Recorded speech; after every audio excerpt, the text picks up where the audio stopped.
Hi everyone! So for today's video ay ipapakita ko naman sa inyo yung everyday routine ko. Eto nga yung mga araw na may trabaho ako at busy everyday. Kaya nga't eto na nga, maaga nga kaming gumigising dito dahil maaga kaming pipick upin ng sasakyan namin. Bumaba na nga rin pala kami dito at kumain kami ng breakfast at ito nga pala ang mga food nila dito. Masarap naman talaga siya guys, kaya lang yung ibang putahe hindi namin gusto. Dahil siguro nga ay hindi namin nakasanayan yung ganitong pagkain. At eto na nga, pagkatapos namin kumain dito ay umakyat na rin naman kami. Eto na nga lang pala yung babaunin ko, 2 pirasong itlog at kanin. Dahil nga kung bibili pa ako nito sa mga fast food ay medyo mamamahalan pa talaga ako at medyo malaki ang magagastos ko. Kaya nga't hanggat maaari ay gusto ko talaga ay nagbabaon ako ng kanin. Okay lang naman sa akin yung ganitong routine ko kasi wala pa naman talaga akong budget. Bukod nga dyan ay nagsisimula pa lang naman talaga ako kaya kailangan kong magtipid. Kaya naman okay na sa akin yung mga ganitong baon na muna. Maba na nga pala kami dito sa lobby at pagkatapos ay aantayin na lang namin na tawagan kami ng driver. At maya nga lang ay dumating naman na yung driver namin kaya aalis na rin kami. Dating gawin nga lang pala itong sasakyan namin ay van at ibababa naman kami ito sa may bus stop. At eto na nga pala yung mga kasama ko, excited na naman kaming magtupi ng damit ngayon.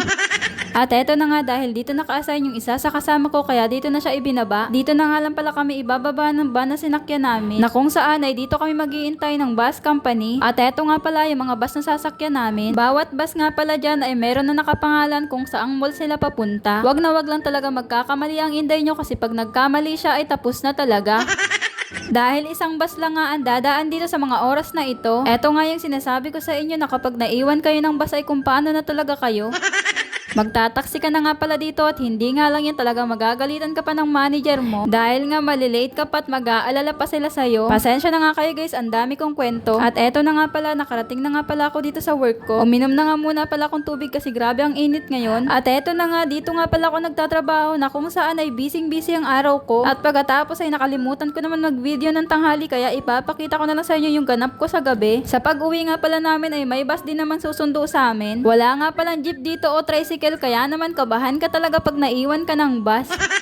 Kauwi na nga pala ako sa mga oras na ito. Alas 10 ng umaga hanggang alas 7 nga pala ng gabi ang schedule ko ngayong araw. Kaya naman bago mag alas 8 ay nandito na ako sa hotel. At eto na nga nakapagbihis, pantulog na rin naman ako. Eto na nga kakain na kami dahil nakapagsaing naman na kami. Eto nga pala yung ginagawa namin tuwing gabi dito. Sabay-sabay kaming kumakain ng mga kasama ko. Eto na nga lang pala yung inuulam namin dito, ang mga dilatang galing Pinas at mga noodles. Bilang OFW nga ay kailangan mo talaga munang magtiis sa simula. Eto na nga pagkatapos kong kumain ipapakita ko naman sa inyo itong binigay sa akin ng manager ko. Sobrang nakakatuwa nga siya dahil binigyan niya ako ng blanket. Dahil nga magbabakasyon daw siya sa Pinas ay talaga naman binigay niya na lang sa akin ito. Sobrang bait nga pala ng manager ko at sobrang ganda. Isa nga pala siyang Pinay. Sino ba naman mag-aakala na yung manager ko ay bibigyan ako ng blanket? Sino ba naman ako para tumanggi? Hanggang dito na nga lang pala guys muna. See you to my next vlog. Bye!